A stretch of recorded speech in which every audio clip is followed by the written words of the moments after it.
Baik, Assalamualaikum warahmatullahi wabarakatuh, Ibu. Waalaikumsalam warahmatullahi wabarakatuh. Mohon izin dan mohon maaf telah mengganggu waktunya. Iya, nggak apa-apa. Untuk niat saya ke sini, saya ingin mewawancara Ibu Iya, terkait sebagai posisi Ibu sebagai pemimpin, iya. cara atau metode yang Ibu gunakan dalam pengambilan keputusan, Baik. baik secara bertanggung jawab dan melihat nilai-nilai kebajikan yang ada di dalamnya. Siap. Ya. Untuk itu saya nanti akan mengajukan beberapa pertanyaan Boleh. untuk menggali beberapa informasi dari Ibu Haja Retno ya. Siap. Ya, dan itu nanti akan saya jadikan modal untuk belajar yang nantinya sebagai patokan bagaimana suatu saat saya misalkan menjadi pemimpin, Amin, saya amin, bisa amin. menjadi meneladani apa yang Ibu contohkan kepada saya. Jadi menurut Ibu Haja Retno selama ini bagaimana Ibu dapat mengidentifikasi kasus-kasus yang merupakan dilema etika atau bujukan moral? Tentunya selama menjabat kepala sekolah ada beberapa keputusan yang terkadang bertentangan baik dari kepentingan pribadi maupun kepentingan sekolah maupun kepentingan bersama. Adakah mungkin satu momentum sehingga Ibu mengidentifikasi kasus-kasus yang merupakan dilema etika atau bujukan moral? Bisa diceritakan, Ibu? Baik, terima kasih ya Pak Liga. Selamat berjuang menjadi guru penggerak. Sudah mungkin dalam proses, mudah-mudahan ke depan diberi kesuksesan, kelancaran untuk segala urusan. Baik, saya sampaikan apa yang ditanyakan Pak Liga. Saya ditanyakan masalah bujukan moral, ini berarti terkait dengan kepemimpinan saya, baik dari segi pendidik atau siswa duluan yang mau dijelaskan. Boleh dua-duanya, Bu. Jadi bagaimana Ibu Haja Retno itu menghadapi sebuah kasus yang menjadi sebuah dilema, baik keputusan atau pandangan Ibu Haja Retno secara pribadi maupun keputusan teman-teman guru yang lain. Begini, saya ambil dari siswa dulu ya. Ya, contoh. Dari Silakan. siswa dulu. Ketika kita berbicara moral, berbicara etika, dan itu tentunya nanti erat kaitannya dengan karakter. Ya. Kalau kita berbicara etika dan moral siswa, banyak hal yang harus menjadi bahan pertimbangan. Saya juga manusia biasa walaupun pemimpin, jadi menilai seseorang, karakter seseorang, moral seseorang itu harus betul-betul objektif. Jadi tidak serta-merta kita menjustis seseorang ketika kita berbicara tentang moral. Karena kenapa? Saya selalu mempelajari latar belakang. Nah, kalau kita berbicara latar belakang, ini banyak ya Pak Angga ya. Itu dari segi ekonomi, dari segi sosiologinya, ekonominya, ya, kondisi lingkungan keluarga, dan sebagainya. Nah, ketika saya berhadapan dengan siswa yang mempunyai etika dan moral bermasalah, saya biasanya banyak sharing dengan teman-teman dulu. Ya. Karena tidak mungkin saya langsung menindaklanjuti sendiri, karena saya percaya guru-guru saya adalah guru-guru hebat. Mereka saya ajak sharing, ajak bicara, saya bagaimana juga memberi pelajaran kepada teman-teman guru, coba ditindaklanjuti secara persuasif. Jadi ditindaklanjuti secara bagaimana kita bisa melaksanakan, intinya disiplin positif lah kalau sekarang ya. Iya. Jadi tidak serta-merta menghukum atau justru membuat anak itu menjadi mentalnya down di sekolah gara-gara karakter mereka. Karena tugas kita itu ketika mereka membawa karakter jelek lah, mungkin dari rumah, dari lingkungannya, yang diharapkan di sekolah kan ada pembenahan, ya kan? Bukan malah justru merusak karakter dengan mental yang dijatuhkan. Ini kalau siswa. Sampai di siswa dulu. Ya. Ada yang kurang yang saya jelaskan? Sudah cukup, Bu. Jadi kaitannya dengan mungkin apa sih langkah identifikasi kasus-kasus yang merupakan dilema etika menurut Bu Haja di sini? Karena moral etika itu berkaitan dengan karakter, mungkin yang menjadi pertimbangan bagaimana mengidentifikasi kasus tersebut yang dilakukan Bu Haja itu adalah objektif ya. Yang pertama, ya. bagaimana juga Bu Haja itu melihat dari latar belakangnya, latar belakang baik karakteristiknya seperti apa, kondisi lingkungan keluarga, dan dengan menemukan identifikasi itu juga Bu Haja itu melakukan sharing dengan teman-teman guru ya. Pasti. Karena ini adalah masalah bersama ya, tidak hanya sebagai tanggung jawab kepala sekolah saja, tapi memang masalah bersama yang patut kita selesaikan secara bersama ya. Kemudian tindak lanjut yang dilakukan oleh Ibu Haja Retno sebagai pemimpin adalah persuasif Ibu ya. Persuasif dengan menerapkan disiplin positif. Ya. Disiplin positif. Karena di sini tuh baik Bu Haja sebagai kepala sekolah maupun tugas teman-teman guru yaitu adalah melakukan pembenahan atau menetralisir apa yang terjadi di siswa. Betul. Saya lanjutkan. Silakan. Sekarang kalau misalnya dari keluarga besar, misalnya staf guru, TU ataupun yang lainnya, tentunya tidak semua teman-teman karakternya sama, ya. Saya sebagai pemimpin menghadapi karakter-karakter orang yang berbagai macam itu harus sudah siap. Mental saya insya Allah sudah siap dalam hal seperti itu. Tetapi bukan berarti saya berdiri sendiri. Saya pede menjadi seorang pemimpin itu karena saya percaya gitu ya, bahwa elemen-elemen yang saya pimpin itu pasti ada support positif untuk saya. Nah, yang kedua juga yang saya gunakan adalah saya tidak pernah menganggap teman-teman itu adalah teman kerja. Yang saya gunakan adalah teman-teman itu adalah keluarga saya. Nah, politik ini yang saya gunakan Mbak Alia. Kenapa saya gunakan ini? Karena dengan kita berbicara kalau sudah keluarga, di situ ada keterbukaan, di situ ada kenyamanan. Ya, apalagi saya seorang perempuan identik seorang ibu. Ini senjata saya. Bagaimana anak-anak itu, saya anggap ya keluarga, anak-anak itu ketika bersama dengan ibunya itu nyaman.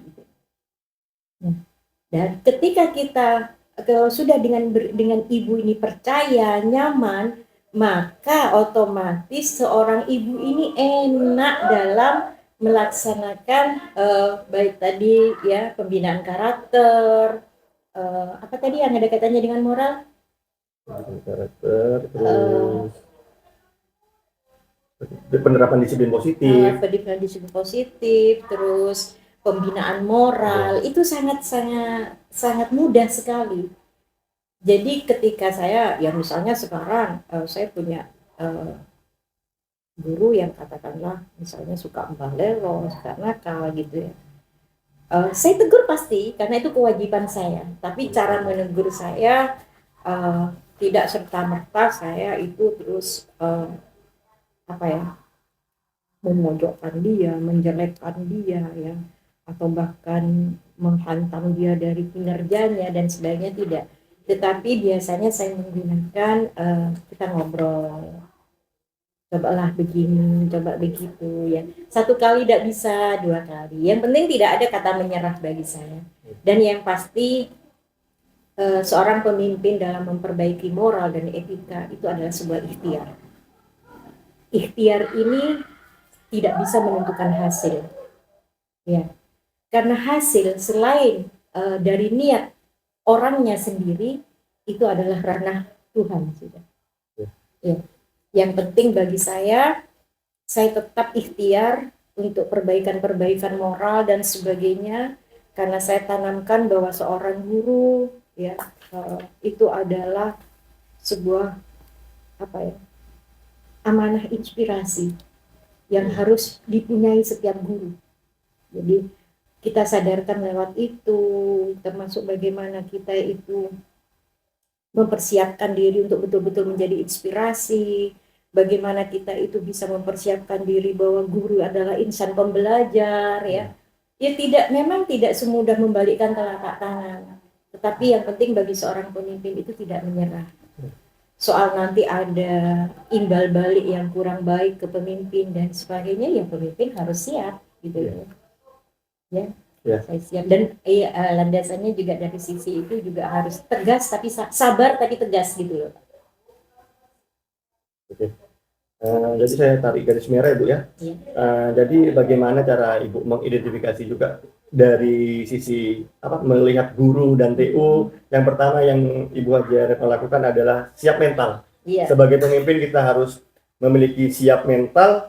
Kemudian kita juga perlu melibatkan beberapa pihak. Karena beberapa pihak tersebut itu akan menjadi support system. Baik sebagai pemimpin. Kemudian juga Ibu Haja melakukan pendekatan dengan cara adalah teman itu sebagai keluarga. Nah, jadi Ibu Haja memberikan atau melakukan pendekatan tersebut agar muncul adanya transparansi, chemistry, keterbukaan gitu ya. Sehingga kalau sudah ada chemistry, ada keterbukaan, nanti itu nyaman. Jadi tercipta suasana yang lebih kondusif Ibu ya. Juga Bu Haja sering melakukan monitoring, sharing kepada teman-teman terkait bagaimana perbaikan moral dan etika, pembinaan karakter di situ. Jadi yang Bu Haja lakukan adalah ikhtiar, bagaimana tetap menjadi pemimpin yang sabar tapi tegas, sehingga dapat diterima oleh semua kalangan. Dan ini lagi Pak Dingga, satu lagi, saya itu selama menjadi pemimpin dan dimanapun ya, karena saya pernah juga menjadi pemimpin organisasi itu ya, yang saya lakukan adalah tidak selalu di dalam habitat saya itu adalah saya yang memimpin. Karena bagi saya harus, keberhasilan saya adalah ketika saya berhasil mendidik keluarga saya, atau mungkin kalau dari segi dari segi lembaga, mendidik anak buah saya itu bagaimana anak buah saya itu betul-betul tumbuh dan berkembang ketika saya yang memimpin. Jadi itu yang saya menjadi PR bagi saya. Saya itu justru, setiap pemimpin beda ya Pak Ria. Tapi ketika saya itu merasa gagal, ketika saya itu tidak bisa mengantarkan anak-anak buah saya itu menjadi lebih baik dan sukses gitu. Bahkan kalau lebih ya, kalau bisa ya melebihi dari segi etika, pengetahuannya, pengalamannya harus melebihi kepala sekolah. Nah, satu apa yang saya pikirkan, pertama anak buah saya itu punya masa depan, dan itu saya harus konsep saya harus menjadi jalan buat mereka. Yang kedua, ketika anak buah saya itu anak buah yang mumpuni dari segi etika, moral, dan pengetahuan, itu justru nyaman ke pemimpin itu. Jadi saya tinggal sharing-sharing saja, ya, tidak perlu semuanya harus saya yang menangani gitu. Jadi saya memanfaatkan, mohon maaf ya, bukan memanfaatkan negatif di sini. Betul-betul kapasitas mereka betul-betul saya gunakan dengan baik agar ilmunya juga manfaat. Berarti yang Bu Haja lakukan yaitu memaksimalkan sumber daya yang ada, mengoptimalkan. Jadi itu sebagai tolak ukur keberhasilan. Sebagai tolak ukur keberhasilan, bagaimana metode yang Bu Haja pakai mendidik rekan-rekan guru yang lain atau anak buah itu menjadi tumbuh dan berkembang. Betul. Dan hasil capaiannya pun Bu Haja itu berharap kalau bisa memang lebih dari dari Bu Haja sendiri. Betul. Itu adalah sebuah target ya. Target saya seperti itu. Saya pengen nanti dalam kelembagaan anak buah ya, tapi kalau di sini saya beranggap keluarga saya, mereka itu akan mendapatkan ketika saya memimpin betul-betul mendapatkan apa yang dia cita-citakan. Terima kasih infonya untuk Bu Haja. Ini sudah banyak, ini nomor 1. Kemudian lanjut ke nomor 2 ya, Bu Haja ya. Nomor 2. Selama ini bagaimana Bu Haja Retno itu menjalankan pengambilan keputusan di sekolah? Terutama untuk kasus-kasus di mana ada dua kepentingan yang sama-sama benar atau sama-sama mengandung nilai kebajikan? Biasanya Pak Ringga, kalau dihadapkan seperti itu kan dilema ya, mana yang harus dilakukan, karena sama-sama baik dan sebagainya. Saya itu dalam mengambil keputusan tetap mendaya gunakan yang ada, ya. Jadi keputusan nanti yang saya ambil bukan hasilnya atas kepuasan kepala sekolah, tapi kepuasan bersama. Saya sering kan ketika di ruang guru saya dengan teman-teman, ini dia harus begini, ayo mana yang lebih didahulukan. Teman-teman kira-kira lebih sanggup yang mana untuk dikerjakan lebih dahulu, karena ini sama-sama penting, gitu ya. Sama-sama bisa nanti bermanfaat ke sekolah. Jadi bukan apa kata saya, karena saya ini betul seorang manajerial, dan seorang manajerial ini bukan berarti segala dari A sampai Z semua harus berdasarkan keputusan saya, tidak seperti itu. Jadi saya tetap sharing dengan teman-teman, sharing dengan tim pengembang sekolah, baik itu kurikulum, humas dan sebagainya, wakasek saya. Di sini saya selalu diskusi. Nah, karena ini nanti setiap keputusan ini yang bekerja bukan saya sendirian, tapi tentunya melibatkan orang banyak, ya saya kembalikan kepada mereka, ayo yang sanggup dilaksanakan dulu yang mana, gitu. Oh, kalau jawab mereka dua-duanya bisa Bu, oke. Kalau dua-duanya bisa, iya, saya tinggal mengimbangi saja, gitu. Oh, lebih baik yang ini Bu yang dijalankan dulu, karena yang ini nanti bisa agak lama dan sebagainya. Pasti ada kan kebijakan waktu, ya pasti ada. Allah itu adil, tidak mungkin pas serta-merta paling tidak ada selisih 1 jam, ada selisih atau bagaimana gitu, pasti ada itu. Nah, itu saya kembalikan ke teman-teman. Ya, ke depan bagaimana caranya, yuk ini enaknya seperti apa.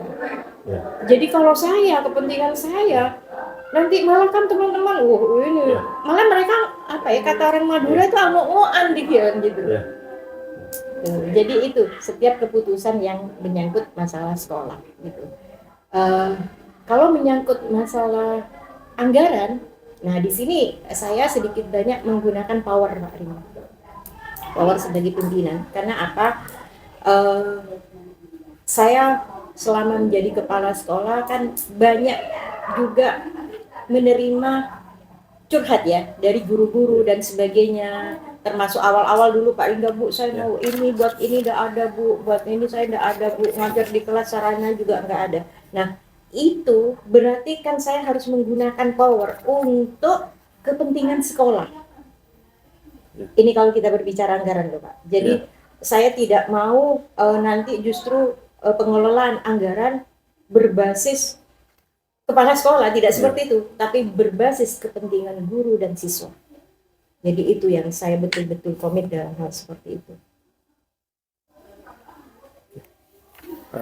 Jadi untuk siklusnya seperti ini Bu. Untuk langkah yang Ibu ambil, bagaimana keputusan yang bertanggung jawab dengan nilai kebajikan, di sini ada dua. Yang pertama, bagaimana langkah Ibu mengambil keputusan yang fokusnya pada sekolah juga pada anggaran. Ya. Untuk yang keputusan yang diambil untuk kepentingan sekolah, Bu Haja itu selalu melibatkan atau mendayagunakan baik teman-teman, struktur sekolah seperti wakasek, kurikulum, KP dan lain-lain.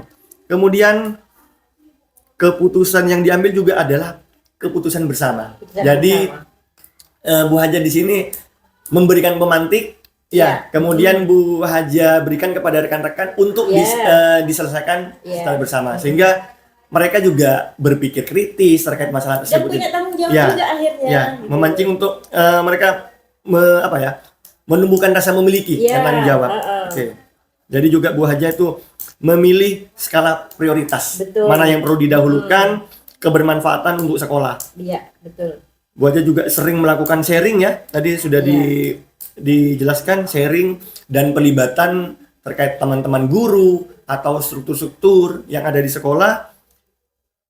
Kemudian untuk terkait keputusan di bagian anggaran, Bu Haja di sini menggunakan power dalam tanda kutip, yaitu powernya yaitu memang untuk kepentingan sekolah, Iya. berbasis kepentingan sekolah Iya. gitu ya. Jadi Bu Haja di sini mungkin menampung aspirasi dari teman-teman ya. betul.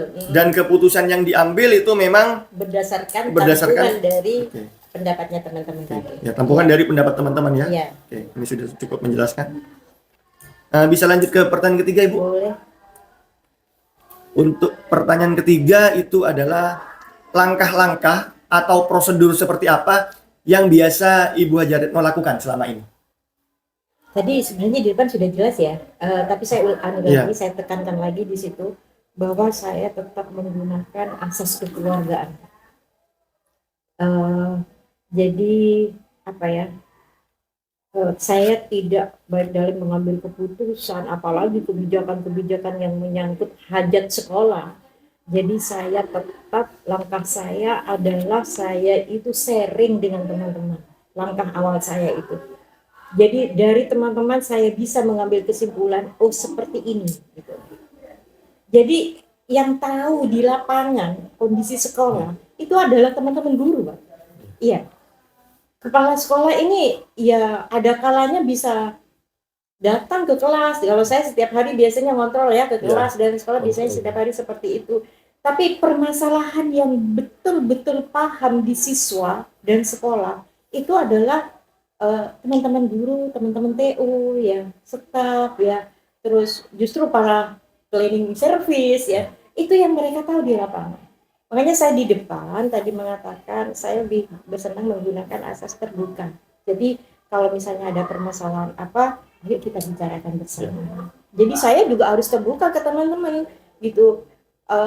Apalagi menyangkut masalah hal ini loh, sekolah kondisinya seperti ini, gitu. Jadi apa? Betul-betul saling take and give dalam hal seperti itu. Jadi saya pikir langkah kekeluargaan ini merupakan langkah menurut saya lebih kebijakan yang sudah betul-betul tingkat kepemimpinan yang tertinggi ya, karena tidak, ya mohon maaf, saya membacanya, saya banyak membaca juga bahwa tidak semua pemimpin itu di sini kadang-kadang kan kebanyakan egonya yang tumbuh. Tapi dalam hal menerapkan kedisiplinan bagaimana kita tetap tegas Pak, tapi intinya itu dengan cara-cara itu tadi, langkah kekeluargaan itu saya pikir sudah langkah tertinggi dalam hal seperti itu. Ya, jadi bagaimana prosedur yang Ibu gunakan yaitu menggunakan asas kekeluargaan ya. Iya. Contohnya seperti sharing, bagaimana memaksimalkan warga sekolah, baik dari guru maupun TU, untuk melakukan controlling. Betul. Ya, sehingga apa yang terjadi di sekolah bisa sampai informasinya bisa digali secara dalam oleh Ibu ya. Kemudian Ibu Haja langsung analisis ya dan disaringkan kepada teman-teman. Makanya tadi Bu Haja lebih suka menerapkan transparansi di situ. Informasi yang transparan, terbuka, kemudian take and give seperti itu ya. Jadi itu adalah sebenarnya tingkat kepemimpinan tertinggi dari cara-cara yang sudah Ibu Haja lakukan. Terima kasih. Kemudian yang keempat, Bu Haja, hal-hal apa saja yang selama ini Bu Haja Retno anggap efektif dalam pengambilan keputusan pada kasus-kasus dilema etika? Apa sih cara yang paling efektif untuk pengambilan keputusan di kasus yang membuat Bu Haja dilema? Gini, saya itu kalau misalnya ada masalah ya, anggap saja pada seorang guru gitu ada masalah.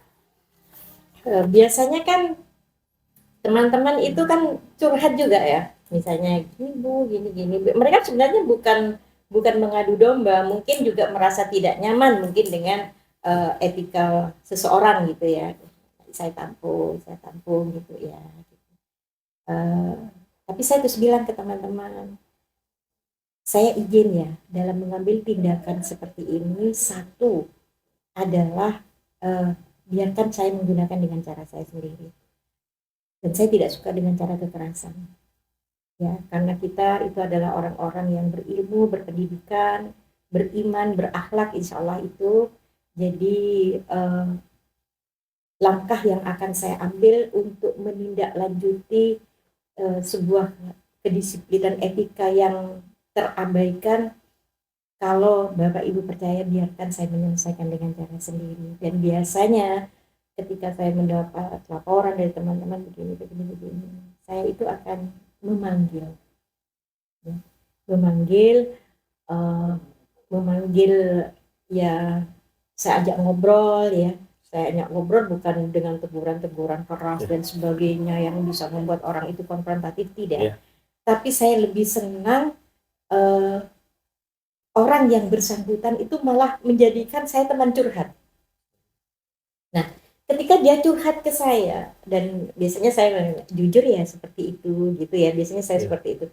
Dia akhirnya bahkan tanpa saya marahi pun kadang-kadang dia menangis.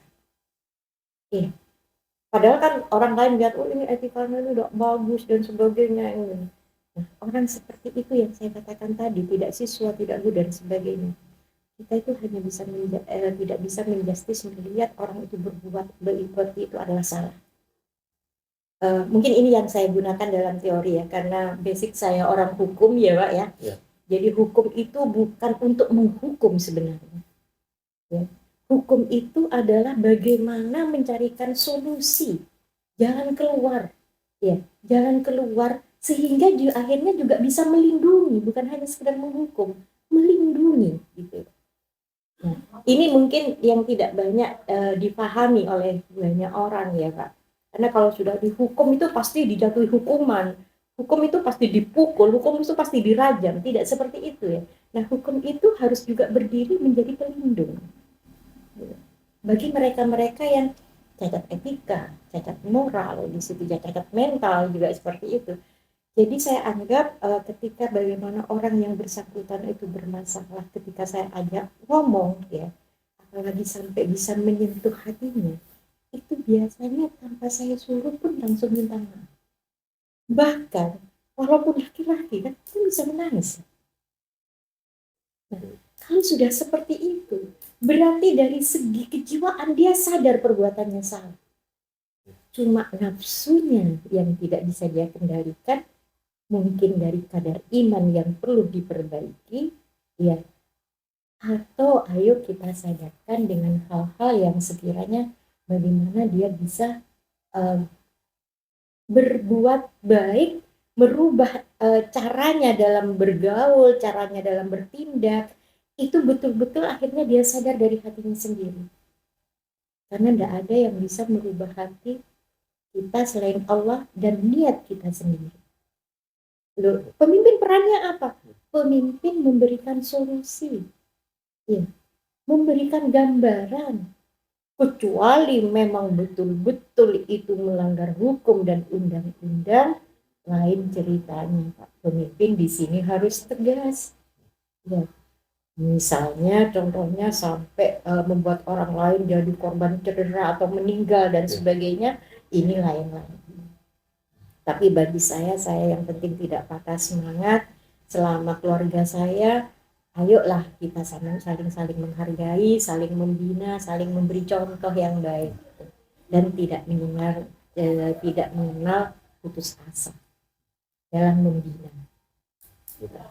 Ya, ini menarik ini Bu, apa yang Ibu Haja bagikan terkait bagaimana sih cara kita mengambil keputusan yang efektif. Ini dari ceritanya Bu Haja. Yang pertama, kita perlu menjadi pendengar. Iya. Ya, kita perlu menjadi pendengar untuk menampung aspirasi. Betul. Apa masalah yang mereka hadapi, betul, apa selama ini yang menjadi momok atau hal-hal yang menakutkan bagi mereka untuk diseringkan. Ya. Setelah Ibu Haja Retno itu menjadi pendengar, barulah Bu Haja di sini melakukan sharing santai. Sharing santai. Jadi bukan bentuk sharing yang isinya penghakiman, bukan. Tapi memang di sini yang Bu Haja gunakan adalah sharing santai, lebih terbuka dalam mencari solusi bersama. Iya, gitu. Betul. Karena menurut Bu Haja di sini adalah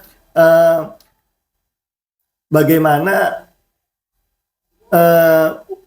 apa yang Bu Haja lakukan adalah terkait hukuman itu bukan menghakimi ternyata menurut Bu Haja. Di sini adalah untuk mencari solusi dan untuk melindungi dari cacat Betul. etika ataupun moral. Betul. Seperti itu ya. Melindungi dalam arti positif ya, Ya, bukan melindungi kita ya, itu mengiyakan apa yang ya, tidak baik dilakukan, gitu. ya, Bukan. Tapi melindungi dalam arti kita memberikan kesempatan dia untuk memperbaiki diri, kita kasih referensi bagaimana jalan keluarnya, gitu loh. ya. Jadi tidak menjustis. Bahkan hal ini saya pernah menerapkan hal ini, Pak Dengga, dan ini justru membuat orangnya itu penasaran konsultasi dengan saya itu. Bahkan Bu Haji, saya boleh ke rumahnya, saya konsultasi di rumahnya saja ya, gitu. Sampai sejauh itu Pak Dengga. Ya. Karena saya tidak pernah melihat kejelekan orang itu adalah hal yang jelek. Tapi saya menganggap saya juga manusia. Ya. Saya ini banyak kekurangan. Dan saya tidak tahu apa yang akan Allah ujikan habis ini ke saya. Ketika saya melihat orang itu diuji dengan hal ini misalnya, saya marah, itu salah, itu haram, itu orang. Saya tahu enggak, suatu saat hal itu ketika menimpa saya, saya bisa enggak tetap mengatakan bahwa itu haram. Nah ini kan, jadi saya tetap melarikan kepada diri saya sendiri bahwa saya juga manusia biasa. Ya. Berarti metode yang Bu Haja gunakan yaitu memang bagaimana cara kita melakukan pendekatan secara humanis ya Bu ya? Ya, secara humanis. Ya, biar nanti lahirnya juga harmonis gitu loh. Jadi tidak ada perbedaan. Dan satu hal lagi seorang pemimpin itu Pak Dingga besok kalau jadi pemimpin jangan cepat terkontaminasi laporan-laporan tidak baik yang akan menyulut rasa panas, rasa mangkel kita. Jadi seorang pemimpin itu harus lapang dada, luas ikhlas, luas sabar. Ketika ada sesuatu hal yang tidak baik yang kita terima, ayo kita kelola dulu ya, kita redakan dulu bagaimana. Nanti setelah kita itu tenang, nyaman itu baru kita bertindak. Oke, berarti selain cara humanis, Bu Haja sebagai pemimpin juga melakukan filterisasi informasi ya. Bagaimana kita butuh momentum untuk menenangkan pikiran terlebih dahulu, baru kita nanti mengambil tindakan. Sehingga nanti keputusan yang kita ambil memang adalah keputusan yang tepat dan sesuai dengan target yang kita capai. Menarik ini pembahasannya Bu Haja. Ini nanti sebagai modal untuk kami calon guru penggerak, dan nanti hasil dari informasi Bu Haja ini nanti nanti saya paparkan kepada teman-teman sebagai analisis dan bahan refleksi. Mudah-mudahan bermanfaat. Ya, bagaimana langkah pemimpin masa depan yang diharapkan. Ini yang saya tarik garis merah adalah yang tadi yang Bu Haja sudah sampaikan, bahwa untuk menghadapi sebuah masalah sebagai pemimpin, kita bukan menghakimi ya. Kita bukan menghakimi, tapi bagaimana mencari solusi bersama dan melindungi. Dalam artian di sini adalah melindungi dari cacat etika dan moral. Sehingga kembali kepada mereka, apakah mereka itu mau memperbaikinya atau tetap stuck di tempat seperti itu, tidak ada perubahan seperti itu. Jadi tetap kembali ya, dikembalikan. Ini bahasannya menarik Bu Haja. Lanjut ya Bu Haja ya. Ini baru empat pertanyaan sudah padat ini. Tinggal 4 pertanyaan lagi. Untuk pertanyaan kelima, hal-hal apa saja yang selama ini merupakan tantangan yang Ibu Haja Retno hadapi saat pengambilan keputusan di kasus dilema etika? Tantangannya. Tidak hanya di kasus dilema etika. Ketika keputusan itu berjalan, keputusan itu harus dilakukan. Pasti ada pro dan kontra. Pasti ada segi positif dan negatifnya. Ya, tidak ada sebuah kebijakan itu terlaksana maksimal tanpa ada yang dikorbankan. Pasti itu. Walaupun tidak banyak, pasti ada. Tetapi jika saya dihadapkan seperti itu, akhirnya saya terlindungi, Pak. Akhirnya saya nyaman. Karena apa? Setiap keputusan yang saya ambil berbasis keputusan bersama. Iya kan? Ya. Ke saya itu justru menjadi nyaman. Kenapa? Saya mau ambil keputusan ini. Siapa ya? Yang satu mungkin, ini merugikan. Merugikan yang mana? Itu sudah dibicarakan lebih dahulu, ya kan? Andai kata rugi atau dirugikan, ya kan sudah dari awal konsekuensinya sudah tahu semua. Misalnya saya ada masalah A dan masalah B. Saya sudah bicarakan ke teman-teman. Ini yang mau didahulukan yang mana? Seperti pertanyaan yang awal tadi. Oh, ternyata teman-teman sepakat yang A. Ya, saya tinggal kembalikan ke teman-teman. Kalau kita mengambil keputusan A, ini loh segi negatifnya begini, begini, begini. Nah, kalau kita mengambil keputusan B, positifnya begini, negatifnya juga begini. Ayo yang mana? Yang A ya Bu, nanti kan ini bisa di ini bisa di ini. Akhirnya kan timbul pemikiran mereka yang kritis itu kan. Nah, ketika keputusan A betul saya ambil, dan suatu saat mereka merasakan kerugian yang tidak nyaman buat mereka, kan tak salah lagi saya Pak. Ya kan? Tidak disalahkan saya. Saya cukup bersama. Loh iya kan? Kita ya sudah, ayo kita hadapi. Gitu loh.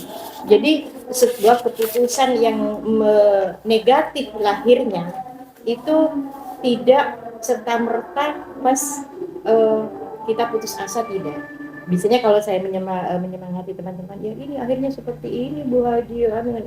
Dari depan saya sudah membicarakan itu. Nah kalau sudah dihadapi seperti dia sudah, ayo kita laksanakan bersama. Ya, suka duka kita bersama, sukanya kita nikmati bersama, dukanya ayo kita carikan solusi bersama gitu. Jadi ke saya justru nyaman. Kecuali itu keputusan saya, ketika akhirnya negatif yang nampak, nah teman-teman pasti demo itu Pak, ya kan? Ya. Jadi tantangannya yang dilawan pasti Bu Haja menerima itu pro yang kontra pasti ada ya. Pasti positif ada. Negatif. Pasti. Mungkin ada contoh lain Bu, tantangan atau kesulitan yang dihadapi. Contoh lainnya selain pro kontra, terus ada keputusan yang menghasilkan dampak positif dan negatifnya. Selain itu tantangan yang awal-awal terberat. Oke.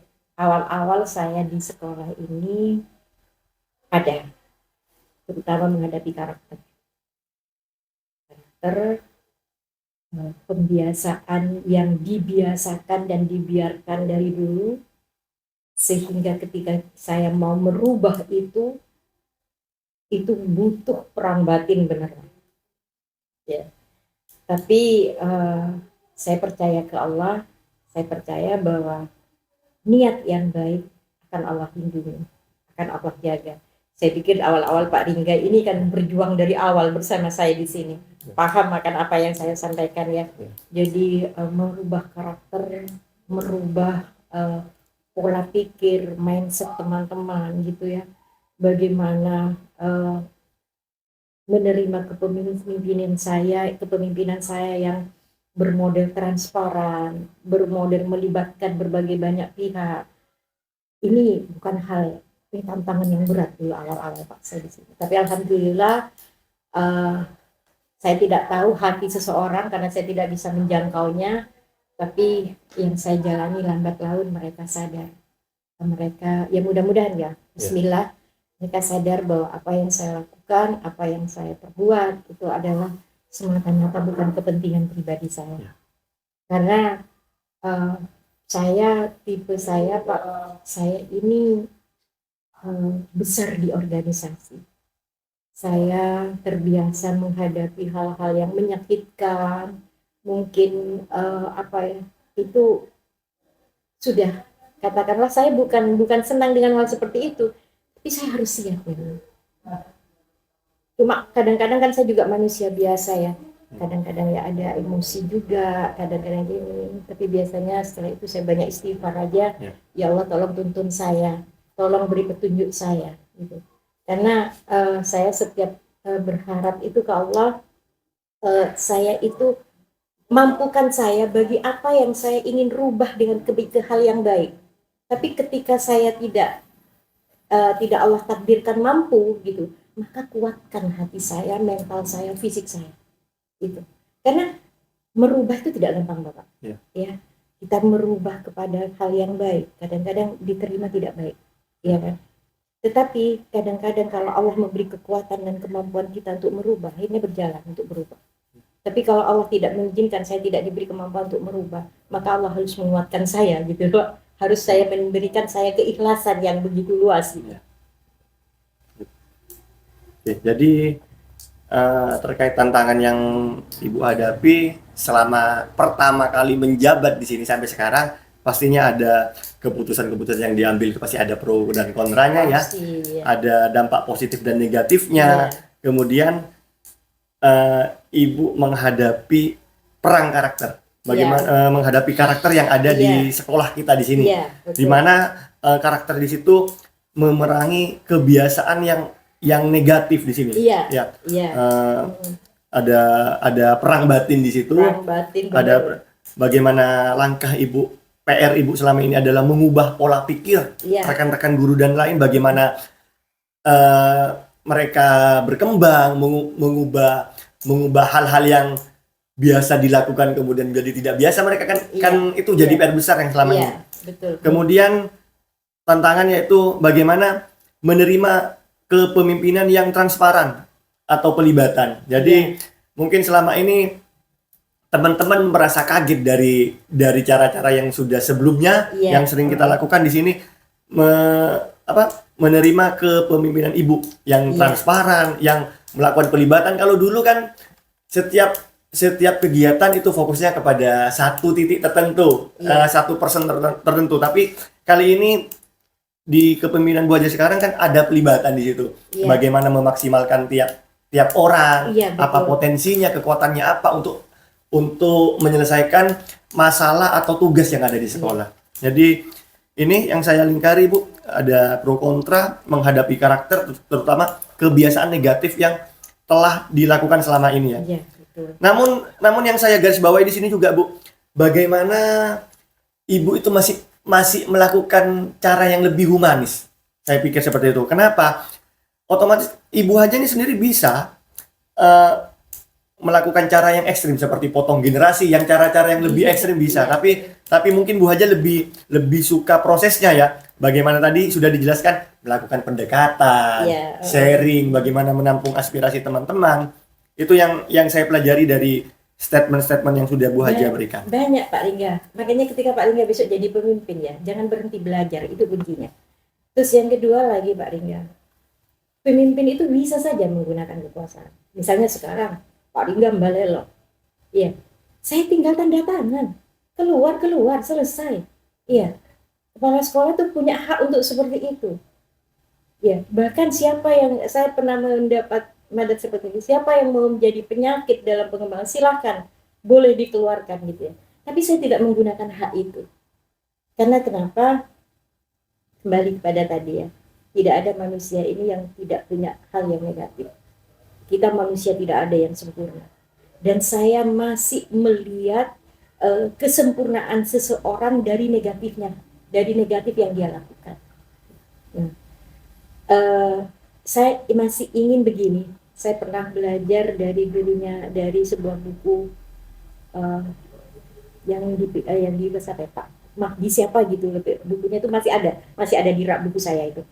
Jadi ayolah kita memanusiakan manusia. Ketika kita dihujat, ketika kita bagaimana, Pak Lingga lihat sendiri, saya masih tersenyum ya. Alhamdulillah ya. Saya masih tersenyum. Dan saya masih berbuat baik kepada orang yang betul-betul sudah, katakanlah, anggap saja mungkin menjatuhkan saya begitu ya. Karena saya melihat, dia manusia. Ketika dia berbuat seperti itu, berarti negatifnya yang keluar. Insya Allah suatu saat positifnya yang dia keluar. Ayo kita beri kesempatan saat dia mengeluarkan positifnya. Ya mudah-mudahan kebijakan-kebijakan yang saya lakukan, yang saya perbuat, akan menjadi pertimbangan hati nuraninya. Sehingga dia itu tidak sembarangan ngomong. Sehingga dia tidak sembarangan sekedar jeplos saja gitu loh. Jadi paling tidak pikirannya, nalarnya, tindakannya harus terkontrol gitu. Ya berarti langkah yang dilakukan jadi selama ini yang dilakukan Bu Haja memang tantangannya ini adalah mengubah pola pikir ya. Mengubah pola pikir. Dari langkah-langkah tadi sudah cukup mewakili ini Bu terkait pertanyaan tantangan yang dihadapi. Kemudian yang pertanyaan selanjutnya Ibu, apakah Ibu Haja Retno memiliki sebuah jadwal tertentu dalam sebuah penyelesaian kasus dilema etika? Apakah memiliki target jadwal tertentu untuk menyelesaikan kasus dilema etika? Dan apakah Bu Haja Retno langsung menyelesaikan di tempat atau memiliki sebuah jadwal khusus untuk menyelesaikannya? Ini Bapak. Kemudian yang selanjutnya, bentuk atau prosedur seperti apa yang akan dijalankan? Ya. Saran-saran. Begini, kalau kita berbicara dilema etika ya atau permasalahan moral dan sebagainya, saya itu biasanya melihat situasi dan kondisi, Pak, dalam menyelesaikannya. Tidak langsung personal gitu ya. Kecuali memang emergensi, tapi selama saya di sini tidak ada yang betul-betul saya harus bertindak menyelesaikan sekarang juga, nggak ada. Kecuali apa ya, mungkin kenakalan anak-anak kemarin kalau sudah kata ayo segera orang tuanya dipanggil saat ini juga gitu. Jadi itu mungkin betul, tapi kalau misalnya hal-hal yang lain ya, itu biasanya saya itu melihat situasi dan kondisi, menyesuaikan jadwal saya juga ya Pak, karena memang aktivitas kepala sekolah itu banyak sekali, jadi saya menyesuaikan jadwal juga. Dan biasanya target saya itu kalau masalah moral dan etika saya cenderung tidak mentarget, kecuali pelanggaran mungkin tapi selama ini nggak ada sih pencurian apa di sekolah, itu nggak ada sih ya. Cuma kalau masalah catat etika dan moral ini kan butuh waktu, jadi tidak boleh seminggu harus berubah gitu ya, nggak bisa seperti itu. Ini berkaitan dengan hati dan karakter kan ya. Jadi paling tidak saya pernah memanggil 1 kali, saya lihat perkembangannya, masih tetap lagi 1 bulan 2 bulan saya ajak ngobrol lagi gitu. Terus biasanya kalau sampai 3 kali saya tanyakan komitmennya. Biasanya saya seperti itu saya. Jadi apa komitmennya dia kalau sampai tetap seperti ini, dengan saya sodorkan ini loh sisi negatifnya seperti ini. Ini loh sisi negatifnya, coba jenengan itu pelajari, jenengan resapi gitu ya. Kalau ini sampai terus-terusan berlangsung seperti ini ya, justru yang jadi korban bukan hanya jenengan, tetapi semuanya termasuk saya. Apa tega jenengan itu nanti mengorbankan yang lain hanya demi kesenangan sendiri, sementara yang lain cukup mendukung, maksudnya pada hal yang baik gitu.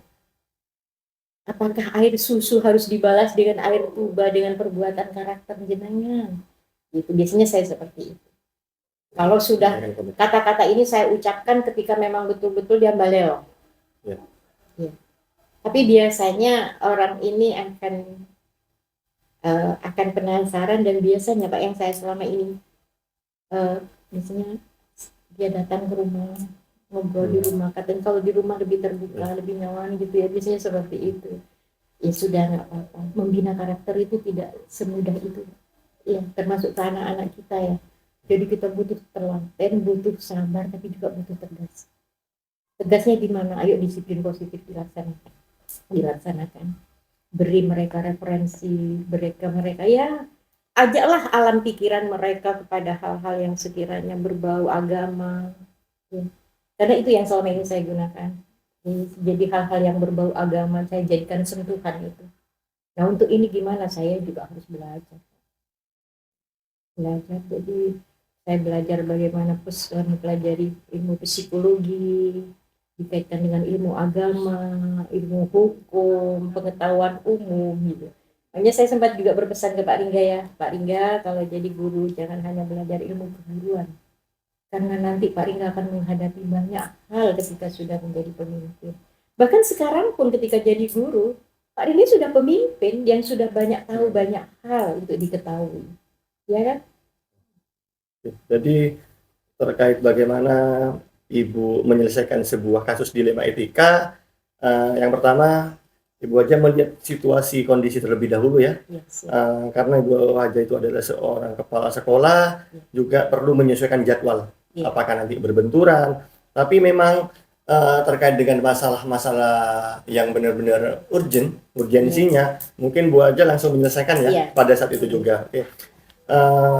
Terkait penyelesaian masalah juga Bu Haja tidak mentargetkan waktu ya, karena penyelesaian masalah itu adalah butuh proses. Karena pendekatan proses dan pendekatan ya. Butuh proses dan pendekatan. Karena dalam menyelesaikan masalah yang terjadi, yaitu Bu Haja yang pertama perlu monitoring terlebih dahulu ya, melihat perkembangan ya, tadi sudah Iya. dijelaskan melihat perkembangan secara berkala. Kemudian yang terakhir adalah kembali kepada siapa? Contoh guru atau orang yang bermasalah tersebut. Hmm. Yang terakhir adalah menanyakan komitmen.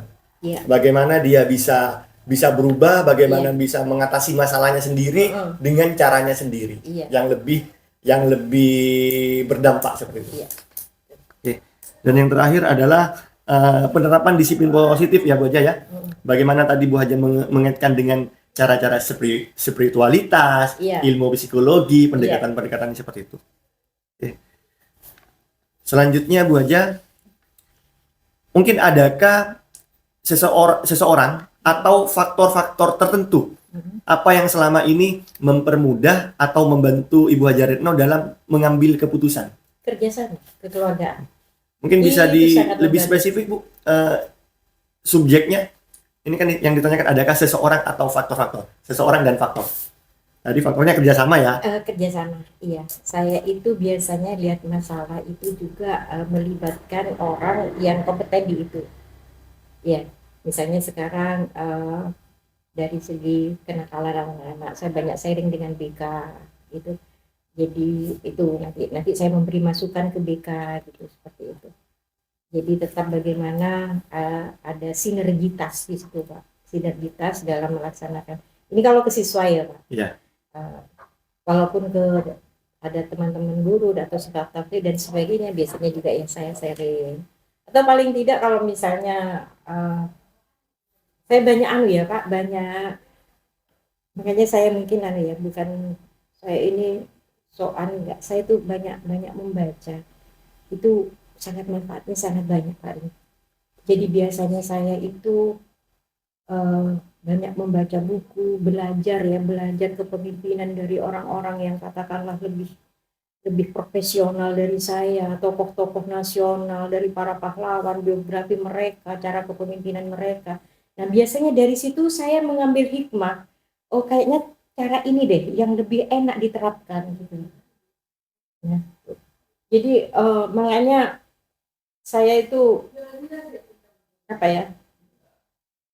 selalu menyisihkan rezeki saya untuk membeli buku, selalu itu, karena dari situ saya banyak belajar Pak. Selain kita sharing dengan teman-teman para kepala sekolah juga berdasarkan pengalaman mereka gitu, jadi saya banyak belajar. Mudah-mudahan saya terus diberi kekuatan untuk belajar, itu yang penting, karena sebuah kepemimpinan, sebuah kehidupan ini kan dinamis ya. Jadi terus berkembang. Kadang saya sudah sering bilang ke Pak Ringga, ini saya sudah kalah jauh penjenengan, gitu loh. Penjenengan sudah punya IT-nya pinter, ini sudah punya kesempatan gini-gini, ayo diteruskan. Saya seperti apa ya, saya belajar juga walaupun sudah tertatih-tatih karena usia gitu. Oke, baik. Dari ini siapa sih orang atau faktor-faktor yang selama ini mempermudah atau membantu Bu Haja dalam mengambil keputusan dengan nilai-nilai kebajikan? Yang pertama, Ibu Haja akan melibatkan orang-orang yang kompeten di bidangnya. Iya. Sehingga nanti akan timbul sinergitas di situ.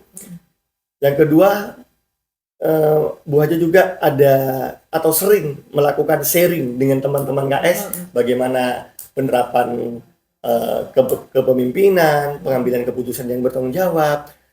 Dan di sini faktor-faktor lainnya mungkin Bu Haja juga sering melibatkan kolaborasi atau kerjasama dengan pihak-pihak tertentu dan memperbanyak literasi.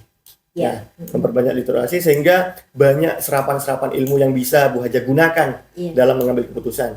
Di sini juga Bu Haja dapat mencontoh teladan dari tokoh-tokoh nasional, dari buku-buku yang dibaca atau tokoh-tokoh yang selama ini menjadi idola Bu Haja. Betul. Bagaimana menguatkan kepemimpinan yang selama Ibu Haja jalankan selama ini. Jadi kita tidak hanya asal gitu ya Pak. Saya pun seperti ini, saya mungkin melaksanakan di sini, saya menggunakan teori kekeluargaan gitu. Termasuk Pak Ringga sendiri ya. Pak Ringga ini saya anggap adalah bentengnya sekolah ya, pilarnya sekolah. Saya bisa, walaupun ke teman-teman saya yang bilang, karena saya tahu kompetensi Pak Ringga sampai di mana, Pak Ringga itu sudah seperti apa gitu ya. Bukan saya ngecap atau ingin menyanjung, enggak. Kenapa saya sering katakan ke teman-teman? Maksud saya bukan saya membanding-bandingkan, bukan itu maksud saya. tapi biar terinspirasi gitu. Bahwa saya baru kemarin dapat kata-kata ya, orang ini kalau sudah berkualitas, ya rezeki dalam segala hal ini akan menarik dari kualitas kita.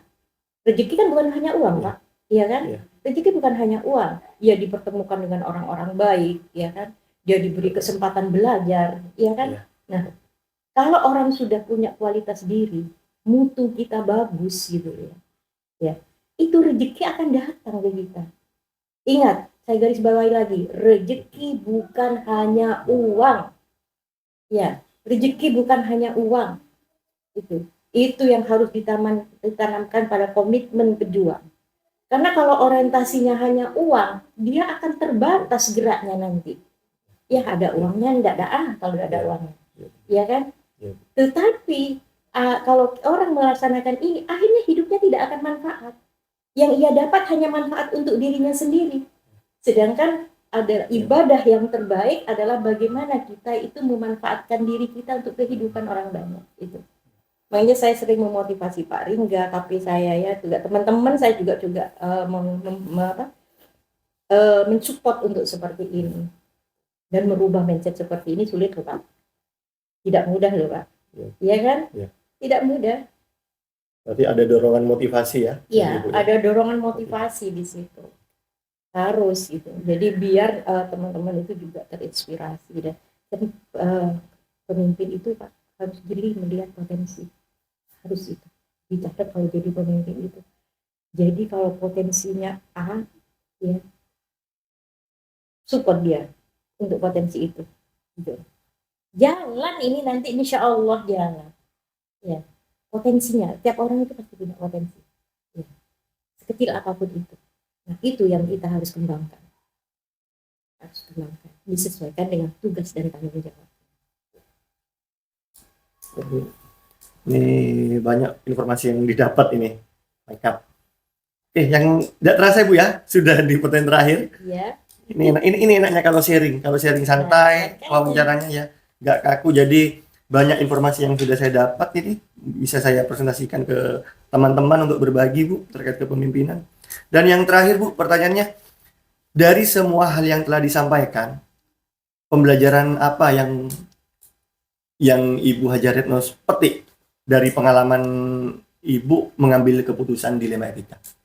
Apa yang dipetik, pembelajaran apa saat mengambil keputusan dilema etika? Pelajaran untuk diri saya sendiri. Iya, yang dipetik. Justru pelajaran yang harus saya dapat, yang tidak saya dari dilema, problematika, segalanya semuanya selama saya menjadi pemimpin adalah satu pesannya ke saya. Teruslah belajar, teruslah beribadah. Itu akan mengimbangimu menghadapi segala hal ke depan. Mungkin apa yang diberikan Allah ke saya saat ini, baik itu kebahagiaan, ujian dan sebagainya, ini akan terus tertantang ke depan. Dan semakin tinggi pohon akan semakin kencang angin menerpa, ya kan? Dan siapa yang harus saya siapkan? Iman dan belajar. Itu yang saya harus. Setiap permasalahan yang saya hadapi pasti ada hikmahnya untuk diri saya. Kalau saya lemah menghadapi masalah itu berarti saya kurang belajar atau iman saya yang kurang. Mungkin ada lagi Bu selain belajar dan beribadah, tambahan mungkin? Menyemangati diri. Karena tidak semua orang itu yang diterpa masalah, ujian, itu semangatnya tetap ada. Kadang-kadang ketika kita menghadapi masalah, lempolah, gitu. Kesal sudah mentok sudah gitu ya. Nah, untuk membangkitkan itu harus betul-betul menguatkan batin. Jadi ketika kita sudah menghadapi masalah, kita harus menyadarkan diri. Kita diberi amanah bukan hanya oleh kepala dinas. Saya sering mengatakan itu ke teman-teman. Kita diberi amanah itu di hadapan Allah. Dijanji pakai Al-Quran, ya kan? Kalau kita hanya sekedar takut kepada kepala dinas, kita bisa saja bersandiwara. Yang tidak baik kita katakan baik, ya. Tapi di hadapan Allah tanggung jawab kita lebih besar. Makanya ketika itu sudah saya mendapatkan masalah, saya itu katakanlah membuat saya malas dan sebagainya, saya selalu mengatakan pada diri saya sendiri, nanti apa yang harus saya pertanggungjawabkan kalau saya membiarkan atau saya cukup sampai di sini gitu. Lalu apa yang saya akan pertanggungjawabkan nanti? Ya. Ya. Ya, berarti ada dua ya. Ya. Pembelajaran yang Ibu dapatkan selama ini sebagai seorang pemimpin yang prosesnya itu sangat panjang sekali, Ya. tantangan yang dihadapi itu saya juga melihat sendiri itu banyak. Ya. Dan itu sudah terbentuk saya bagaimana saya bisa mencontoh Bu Haja, bagaimana Bu Haja punya mental yang kuat, punya cara-cara yang lebih humanis dalam menghadapi tersebut, sehingga ada ada keuntungan dari cara yang metode yang Bu Haja gunakan kepada teman-teman, sehingga refleksinya itu dapat, motivasi atau potensinya itu muncul dari teman-teman. Ya. Itu yang saya lihat dari Bu Haja. Tapi saya sering marah juga, Pak. Ya. Kadang-kadang saya sering marah juga kan. Tapi saya gini, Pak, ketika saya komitmen ya, saya marah gitu ya. Kalau misalnya ada sesuatu yang memang betul-betul salah, saya harus marah. Tapi marah saya itu adalah pecut buat mereka. Satu. Nomor dua, marah saya itu tidak sampai ke hati. Ya. Jadi saya selalu mengatakan, bahkan kadang-kadang habis orang yang dimarahi, selesai. Kan saya minta maaf ke orangnya. Maaf ya, saya melakukan tugas saya sesuai karena saya pimpinan. Gitu. Karena saya seperti itu. Jadi kalau misalnya saya betul mangkal, saya marah. Tapi di lain kalau sudah saya selesai, saya minta maaf kadang. Ya. Ya, ini yang saya garis bawahi di sini. Kenapa Bu Haja Retno ini memang mentalnya kuat, bagaimana bisa menguatkan teman-teman dengan cara-cara yang humanis, pendekatannya maksimal ke teman-teman. Ternyata di sini pembelajaran yang Bu Haja dapat adalah terus belajar. Kita sebagai manusia tanpa belajar kita tidak akan pernah bisa. Ya. Tidak bisa, Pak. Tapi dengan adanya ilmu yang kita dapat itu perlu diimbangi dengan beribadah. Ya. Sesuai pesan Bu Haja Retno tadi, terus belajar dan beribadah. Penguatannya itu ada di ibadah. Sehingga karakternya ya Bu, munculnya karakter di situ. Kemudian yang kedua adalah apa pembelajaran yang didapat adalah memunculkan motivasi diri. Bagaimana Bu Haja, mental saya harus kuat, saya harus terus berkembang, banyak belajar, jangan malu untuk bertanya, jangan malu untuk belajar. Nah, inilah hasil yang saya lihat sekarang. Teladan yang Bu Haja contohkan kepada teman-teman guru di sini. Mudah-mudahan manfaat ya. Ya, amin Bu, amin. Jadi ternyata kuncinya ini yang terakhir ada di nomor 8. Kenapa Bu Haja sampai ada di titik ini? Ternyata yang dilakukan Bu Haja adalah terus belajar dan beribadah, sering melakukan motivasi diri. Ini yang kami tidak punya, Bu. Yang kami tidak punya terkait literasi, mungkin tidak sebanyak Bu Haja yang lakukan, tapi ini akan menjadi pecutan bagi kami, ini akan jadi pemantik bagi kami untuk bisa meneladani apa yang Bu Haja terapkan di sekolah terkait pengambilan keputusan. Makanya saya kemarin ketika saya itu di anggaran bos kinerja itu dapat anggaran buku literasi numerasi, itu kebahagiaan saya, Pak. Karena apa? Bukan karena apa? Ayo teman-teman, saya kan selalu bilang ke teman-teman, ayo belajar. Gimana caranya? Paling tidak 10 menit dalam satu hari, luangkan waktu untuk membaca gitu. Saya selalu memotivasi seperti itu. Saya karena merasakan sendiri bagaimana manfaat belajar. Sampai sekarang pun kalau masalah IT, Pak Ringga tolong ngajari saya kan seperti itu. Pak Hendro tolong ngajari saya gitu ya. Ya mohon maaf kalau misalnya saya membuat ribet gitu loh. Karena saya juga pengen tahu sebenarnya. Nanti mungkin program selanjutnya Bu Haja ingin menerapkan literasi juga ya, kuatkan ke teman-teman ya Bu ya. Biar nanti bisa mentalnya bisa kuat juga seperti Bu Haja. Ini kan kuncinya ada di terus belajar dan beribadah. Sama motivasi diri. Makanya kemarin gini, Pak Ringga, ayo kita yuk ikut IGA masalah literasi. Karena saya itu kalau di IGA nanti teman-teman bekerja dengan kegiatan literasi. Gitu. Maksud saya, tujuan saya itu bukan menambah pekerjaan ke teman-teman. Teman-teman belum merasakan bagaimana indahnya berliterasi itu, Pak. Kalau merasakan, insya Allah dia akan ketagihan. Benar. Dan buku-buku Pak Ringga, terima kasih. Buku-buku yang sudah dipesan sudah datang. Dan itu buku-buku yang bagus. Mungkin saya kibo moleh. Mungkin itu saja Bu Haja. Mohon maaf ini mengganggu waktunya. Enggak apa-apa. Ini saya senang malah. Dari beberapa pertanyaan ini sudah cukup menjadi gambaran bagaimana cara kita menjadi pemimpin yang bertanggung jawab. Dan nanti mohon izin, ini akan dianalisis dan akan kami paparkan. Siap. Sehingga nanti ini bisa menjadi contoh bagi calon guru penggerak yang lain. Siap. Bisa menjadi pedoman juga, patokan bagaimana menjadi pemimpin yang bertanggung jawab dengan cara pengambilan keputusan dengan melihat nilai-nilai kebajikan Iya. dan cara-cara yang lebih humanis. Gitu. Ya. Sip. Oke, semangat Pak Lingga ya. Ya. Saya titip sekolah, ya titip bagaimana ayo kita berjuang bersama untuk tetap berkembang. Ya Bu, terima kasih banyak ya sudah meluangkan waktunya. Terima kasih Bu. Mohon maaf ini mengganggu waktunya sebentar. Ya, tujuan saya ke sini ingin belajar banyak kepada Ibu Haja Tuti, terutama terkait kepemimpinan. Di mana kepemimpinan itu pastinya ada beberapa pengambilan keputusan. Bagaimana cara kita mengambil keputusan yang bertanggung jawab dan berbasis nilai-nilai kebajikan. Ya. Nah, jadi saya ingin mengajukan beberapa pertanyaan ke Ibu Haja Tuti terkait apa yang selama ini Bu Haja Tuti sudah laksanakan sebagai pemimpin yang bertanggung jawab dalam mengambil keputusan serta berbasis nilai-nilai kebajikan. Ya, kalau ada suatu kasus, pasti kita dalam penyelesaiannya pertimbangan yang pertama adalah tentang peraturan. Aturannya. Kalau memang aturannya harus A, ya kita harus mengacu kepada A, seperti itu.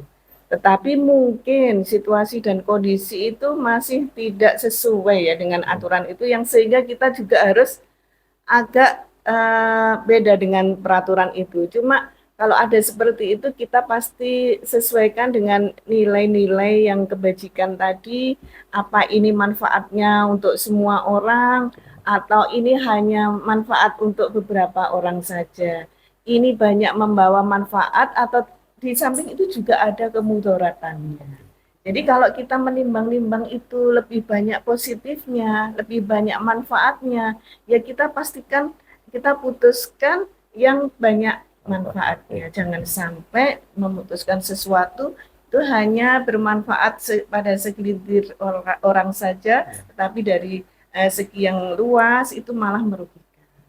Berarti menurut Ibu Haja Tuti, langkah yang Ibu Haja Tuti lakukan terkait mengidentifikasi kasus-kasus yang merupakan dilema etika ataupun bujukan moral. Yang pertama, Ibu Haja Tuti melihat dari kebermanfaatan ya. Kebermanfaatan. Ya, kebermanfaatan bagaimana kita harus menarik mana yang banyak manfaatnya daripada mudaratnya. Betul. Dan kebermanfaatan pun itu kita juga kadang manfaat itu untuk beberapa orang saja atau manfaat untuk yang lebih banyak. Jadi saya pilih untuk yang manfaatnya yang meliputi lebih banyak hal yang akan menerima manfaat tersebut. Berarti kebermanfaatan dalam ruang lingkup yang lebih luas ya Bu. Lebih luas. Gitu. Mungkin ada lagi Bu terkait langkah-langkah identifikasi kasus yang merupakan dilema etika. Kadang juga ya saya kadang kacamata saya ini juga kurang lebar, sehingga saya itu juga membutuhkan orang-orang di dekat saya, terutama seperti waka kurikulum, waka kesiswaan, waka sarpras, dan juga waka humas. Itu selalu juga saya libatkan. Misalnya barusan juga ada guru yang datang ke sekolah kami dari SD. Salah satu SD, beliaunya itu mengajukan ingin mutasi ke sekolah kami. Jurusannya bahasa Inggris PPG-nya. Tetapi beliaunya mengajar di SD. Jadi dia memang inginnya masuk ke SMP 1 Asembagus sebagai guru bahasa Inggris, sehingga nanti PPG-nya itu memang induknya harus di SMP. Nah, padahal jadi untuk kalau dalam segi kemanusiaan, mumpung saya menjadi kepala sekolah, sebetulnya bisa saja saya menerima beliaunya untuk mengajar di sini. Tetapi saya kan juga harus memperhatikan dengan guru-guru yang lain di sini. Makanya kami panggil semuanya guru waka kurikulum, kemudian waka kesiswaan, waka humas, dan juga waka sarpras. Yang sangat berperan sebetulnya kurikulum, tapi semuanya saya hadirkan sehingga kita diskusi dari berbagai pihak biar ada bisa diteropong dari berbagai sisi.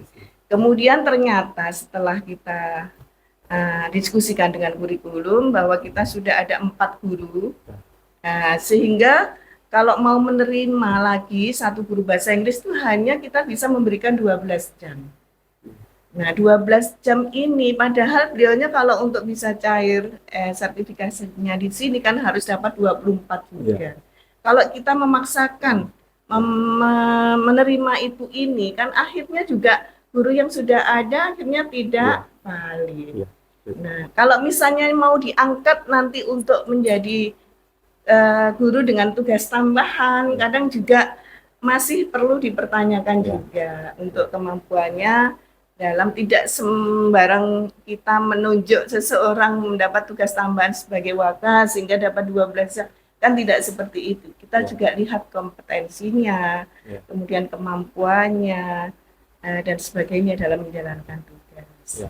Sehingga akhirnya berdasarkan keputusan terbanyak dan sudah dilihat dari berbagai sisi, akhirnya kita dengan berat hati juga tidak bisa menerima guru tersebut. Berarti ada untuk mengidentifikasi kasus-kasus tersebut, selain Ibu Hajatuti melihat dari kebermanfaatannya untuk kepentingan orang banyak atau dalam ruang lingkup luas, Ibu Hajatuti juga menunjukkan pelibatan orang-orang di sekitar ya. Pelibatan. Ya, ada pelibatan orang-orang di sekitar seperti urusan-urusan dan waka ya. Jadi dengan adanya pelibatan tersebut setidaknya membantu Ibu sebagai memilih opsi-opsi pengambilan keputusan tersebut. Terima kasih Ibu. Dan di kemungkinan jadi kita salah langkah dalam memutuskan itu diminimalisir, sehingga ada yang mengingatkan nanti kan. Ya, jangan sampai kita mengambil keputusan tapi ternyata di belakang hari malah menimbulkan masalah-masalah yang baru. Baik, sudah lengkap. Untuk pertanyaan nomor 2 Ibu, bagaimana Ibu menjalankan pengambilan keputusan di sekolah, terutama untuk kasus-kasus di mana ada dua kepentingan yang sama-sama benar atau sama-sama mengandung nilai kebajikan. Jadi ada dua kepentingan nih. Jadi yang membuat Ibu Hajatuti itu dilema atau bingung untuk memilih mana yang lebih tepatnya keputusannya seperti itu. Kalau ada dua hal yang sama-sama baik dan sama-sama benar, yang saya lihat adalah kebermanfaatannya itu lebih banyak yang mana. Kalau misalnya lebih banyak manfaatnya, ini menyangkut berbagai hal, ini akan bermanfaat, akan meningkat, ini yang akan saya pilih. Kemudian juga saya lihat ada enggak sisi-sisi kemudaratannya. Ada mungkin dua hal itu sama-sama baik, ternyata yang ini baik dan bermanfaat untuk banyak orang dan tidak ada sama sekali kemudaratannya. Atau mungkin hanya sedikit kemudaratannya. Tetapi kalau ada dibandingkan dengan yang lain, ini banyak mudaratnya, tapi ya baik sebetulnya, tapi nanti efeknya akan berimbas ke ini. Nah, seperti itu. Jadi saya selalu saya lihat ke depannya nanti. Kira-kira kemanfaatannya lebih banyak yang mana, kemudaratannya lebih sedikit yang mana. Itu yang saya pilih. Ya, berarti yang Ibu lakukan adalah ukuran kebermanfaatannya ya. Mana yang dampak positifnya lebih besar dibandingkan dampak negatifnya. Sehingga nanti Ibu lebih mementingkan mana yang menjadi skala prioritas di dalamnya. Baik, terima kasih. Untuk pertanyaan yang ketiga, langkah-langkah atau prosedur seperti apa yang biasa Ibu lakukan selama ini dalam mengambil keputusan? Ya. Seperti tadi, misalnya kita akan memutuskan apakah yang ini atau yang itu. Seperti tadi saya lihat peluang-peluangnya, mungkin kesempatan-kesempatan, efeknya kepada yang lain juga. Itu kalau berefek untuk baik, meningkat dampaknya itu kok akan merangsang untuk baik ke banyak hal. Nah, itu yang akan lebih saya pilih daripada sesuatu yang juga bermanfaat, tapi manfaatnya ini kok enggak menyentuh ke yang lain-lain, seperti itu. Berarti Ibu lakukan menentukan yang mana dulu skala prioritasnya. Ya, dilihat dari sisi peluang, kesempatan, dan dampaknya terhadap sekitar. Ya, betul. Selanjutnya, hal-hal apa saja yang selama ini Ibu anggap efektif dalam pengambilan keputusan pada kasus-kasus dilema etika? Mana sih yang lebih efektif? Langkah yang Ibu lakukan? Ya, kalau kita mengambil suatu keputusan untuk melaksanakan yang A atau yang B, itu juga saya kaitkan dengan ketersediaan yang ada di sekolah ini, sarana prasarana yang ada, kemudian juga ketersediaan dana. ketersediaan sumber daya manusia. Jadi saya selalu tidak melupakan itu. Kita misalnya ada cita-cita yang muluk-muluk misalnya, tetapi SDM kita tidak mampu, masih seperti itu. Atau mungkin sudah punya SDM tapi fasilitas kita belum mencukupi, sarana prasarananya belum ada, atau mungkin dananya juga. Ya. Jadi saya pilih, saya tentukan mana-mana yang itu baik, yang berdampaknya positif, yang luas, lebih luas, kemudian mudorotnya lebih sedikit, tapi juga ada ketercukupan dana, ketercukupan fasilitas, dan juga SDM yang ada di sekitar kita. Berarti yang Ibu lakukan adalah melihat dulu ya, konteksnya dulu. Betul. Apakah kita memiliki sumber daya yang cukup? Betul. Ya, sumber daya yang cukup terkait dana, ketersediaan sumber daya manusianya, sarprasnya bagaimana. Ya, itu nanti menjadi dasar ya, menjadi dasar atau langkah yang efektif selama ini untuk mengatasi tantangan-tantangan yang ada terkait penanganan kasus-kasus dilema etika. Betul. Misalnya kita belum bisa melangkah ke sana, tapi kita ingin punya cita-cita ke sana, mungkin kita yang mana dulu yang mau kita tempuh untuk menyiapkannya, mungkin dananya, ngumpul-ngumpulkan dulu, mencari sumber dana, kemudian mungkin kalau sumber daya manusianya masih belum siap, kita siapkan dulu dengan pelatihan, dengan diajak studi banding, atau diajak belajar dulu, seperti itu. Sehingga itu semua juga memotivasi kita semuanya untuk selalu bergerak lebih baik. Jadi dengan melihat skala prioritas tersebut, ada nanti peningkatan sumber daya manusianya seperti apa ya dengan mengikuti beberapa pelatihan. Baik, untuk pertanyaan kelima Ibu, hal-hal apa saja yang selama ini menjadi tantangan dalam pengambilan keputusan pada kasus-kasus dilema etika? Tentunya kan di saat Ibu sudah mengidentifikasi masalahnya, oh ini sudah baik nih keputusannya. Tapi untuk mencapai pengambilan keputusan yang bertanggung jawab, sebelumnya pasti Ibu Haja pasti menemukan tantangan atau kesulitan selama ini dalam pengambilan keputusan. Apa saja yang ditemukan Ibu? Tantangannya? Kadang ada tantangan yang berupa kita ini ada seseorang guru, kita misalnya mau diputuskan. Tetapi kalau kita memutuskan sesuatu akhirnya sangat berdampak kepada orang itu. Nah, itu yang membuat kita kesulitan, sehingga padahal orang itu sulit sekali untuk dikondisikan. Untuk dikondisikan, untuk bisa seperti ini, tetapi juga harus kita tidak putus asa, kita berbagai cara mengupayakan. Kalau memang kelemahannya hanya pada satu itu, kita harus telaten memang. Harus telaten, mengupayakan, dengan sabar, mendorong untuk bisa belajar, dan walaupun itu bukan tergantung kepada kita itu yang membuat jadi dilema itu. Kalau kita itu kekurangannya ada pada kita bisa mengenjot sendiri. Tapi kalau untuk orang lain, kita harus mengkondisikan orang lain, dan itu satu-satunya orang yang sulit, itu yang membuat kesulitan kami. Mungkin ada tantangan lagi Bu, yang selama ini menjadi tantangan besar dalam pengambilan keputusan selain tantangan internal dari guru, dari kacamata Ibu Haja. Misalnya dalam pengambilan keputusan yang sulit ya. Iya.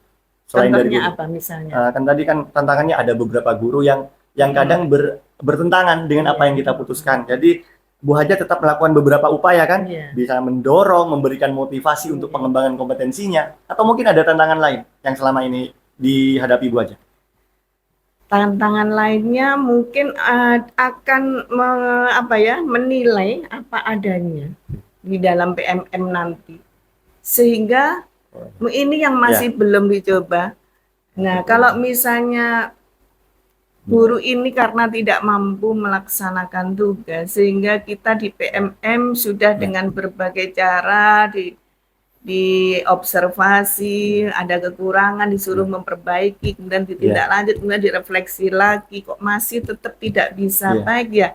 Akhirnya dengan terpaksa kita di PMM melakukan penilaian yang itu mungkin yang tidak kita inginkan sebetulnya, tetapi mau tidak mau itu harus kita lakukan dengan harapan dengan nilai yang apa adanya ini kepada yang bersangkutan akan menjadi pemikiran pemicu yang sangat hebat sehingga akan membuat beliaunya ini benar-benar berubah. Baik. Akhirnya akan ke sana. Ya, baik. Ada dua tantangan besar ya, Bu ya. Dari guru sendiri.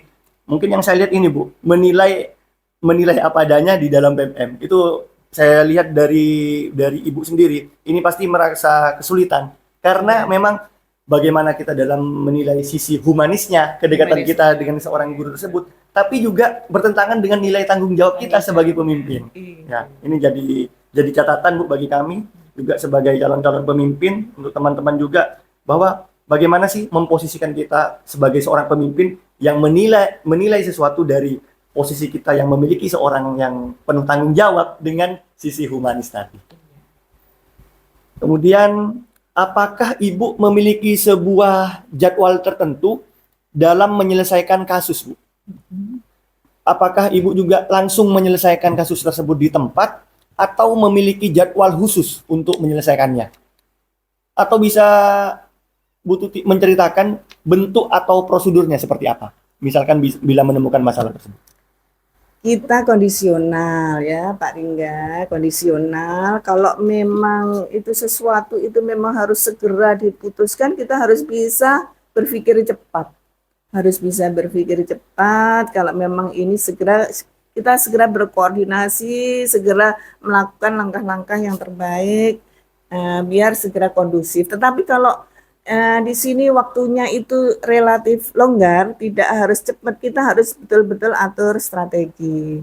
Mungkin dengan cara pendekatan-pendekatan dulu, kemudian pelan-pelan, sehingga akhirnya semuanya akan menyadari, jadi tidak langsung begitu saja. Jadi kita ajak komunikasi dulu, dari hati ke hati dulu, pendekatan emosional dulu kita bangun. Nanti akhirnya baru kita melangkah dan kemudian dia tahu kalau betul-betul ini suatu langkah untuk perbaikan. Berarti terkait waktu itu kondisional, Ibu ya, bagaimana menyelesaikannya.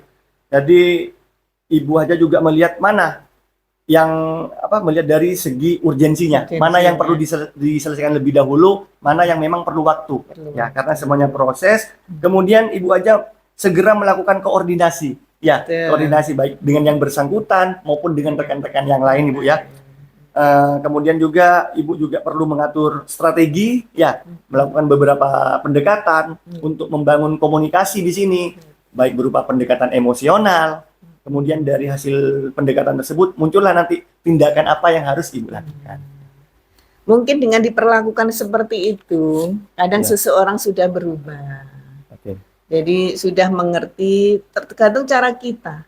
Kalau kita langsung to the point, kadang orang merasa tersinggung. Tapi jadi kita memang ada strategi. Ada strategi, ini harus saya seperti ini dulu.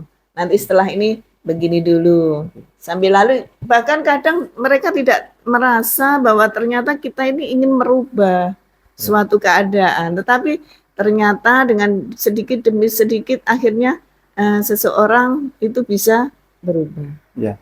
Berarti prosesnya ada tahap-tahap ya, Bu ya. Tahap-tahap. Tidak langsung instan seperti itu, pasti proses pelan-pelan pendekatannya. Baik, selanjutnya siapa menurut Ibu Haja Tuti yang menjadi seseorang atau faktor-faktor yang selama ini itu mempermudah Ibu dalam mengambil keputusan yang selama ini? Monggo Ibu diceritakan. Ya, kalau yang mempermudah mengambil keputusan tentunya orang-orang yang juga terlibat dalam kepentingan itu juga. Misalnya kalau ini kaitannya dengan pembelajaran, nah pasti saya lebih banyak masukan-masukan yang saya butuhkan dari kurikulum. Ya. Kalau tentang penanganan siswa, yang itu kaitannya juga dengan pembelajaran, tentunya tidak hanya kurikulum saja, tetapi juga dengan kesiswaan.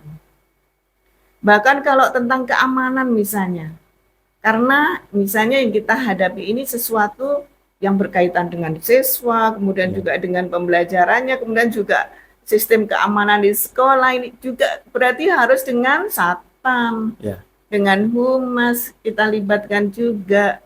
Kemudian sarpras dari bagian sarpras yang mungkin menyediakan sesuatu untuk bisa membuka dan menutup, memfasilitasi dengan baik.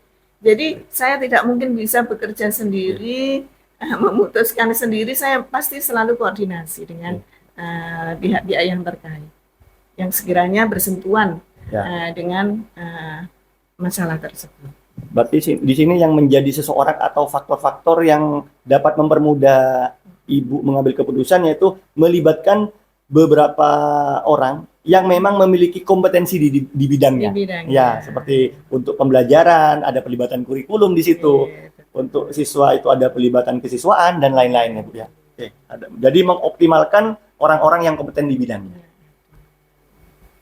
Kalau misalnya masalah itu kompleks melibatkan seluruh warga sekolah atau komponen-komponen sekolah ini, ya akhirnya kita harus melibatkan semuanya.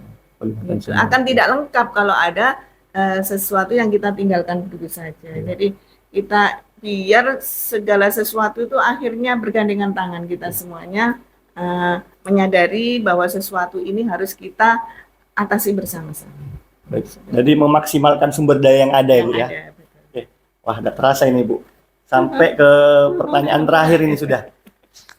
Nah, sekarang yang untuk pertanyaan terakhir Bu, dari semua hal yang sudah disampaikan tadi, pembelajaran apa yang Ibu petik dari pengalaman Ibu sebagai pimpinan dalam mengambil keputusan dilema etika? Betul. Bahwa ternyata kita hidup sebagai apa saja, ternyata kita tidak bisa memutuskan sesuatu itu berdasarkan pemikiran sendiri. Karena apa? Kita manusia terbatas kita ini kadang hanya menguasai satu bidang saja gitu. Tapi setiap bidang itu pasti setiap orang pasti punya kelebihan.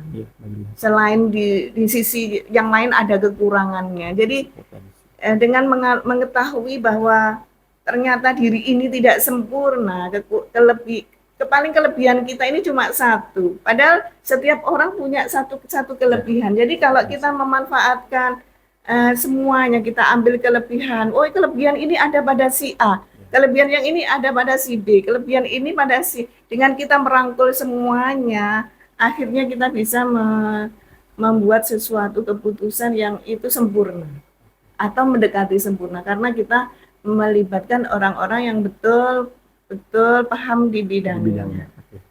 Berarti pembelajaran yang selama ini Ibu Haja Tuti dapatkan selama menjadi pemimpin bahwa keputusan itu memang tidak bersumber dari diri kita sendiri ya. Memang kita jelas kita adalah pemimpin, tapi keputusan kita tetap adanya pelibatan di situ. Adanya pelibatan sehingga kita perlu melihat sisi potensi atau kekuatan dari tiap masing-masing kekuatan individu. Ya, jadi dengan adanya kekuatan itu kita telaah, kita analisis dan kita ajak kolaborasi untuk sama-sama menyelesaikan masalah yang kita hadapi. Ya. Karena dan ini kalau keputusan itu kita hanya sendiri memutuskan sendiri tanpa melibatkan yang lain-lain, akhirnya di suatu saat misalnya ada kemacetan sudah tidak ada yang ikut memikirkan. Tapi kalau semuanya dilibatkan, terutama yang punya potensi di bidang itu dilibatkan, akhirnya juga semuanya juga ikut memikirkan. Kalau nanti di suatu saat akan terjadi suatu kendala, juga kita akan bersama-sama dalam menghadapi kendala tersebut. Jadi tidak sendirian. Mustahil rasanya kita sebagai pemimpin itu mampu sendiri, semuanya mampu ada di dalam diri kita, tidak mungkin. Kelebihan kita hanya satu bidang. Bidang yang lain-lain ini ada di yang lain-lain juga. Ya. Jadi memang pembelajaran yang Ibu dapatkan di sini adalah bagaimana mengkolaborasikan ya, mengumpulkan beberapa kekuatan atau potensi untuk menyelesaikan permasalahan yang sama. Sehingga misalkan di suatu saat itu kita macet, kita tetap bisa menyelesaikan ya secara bersama-sama, tidak menjadi beban untuk diri sendiri. Sehingga kita dalam memimpin ini juga tidak merasa sesuatu yang paling power, tidak. Jadi kekuatan itu ada pada semuanya. Baik. Bagaimana kita memberdayakan semua. Oh ya, pemberdayaan ya Bu ya. Pemberdayaan. Baik, mungkin itu saja Ibu. Terima kasih. Ini informasi dari Bu Haja Tuti sangat membantu bagi kami.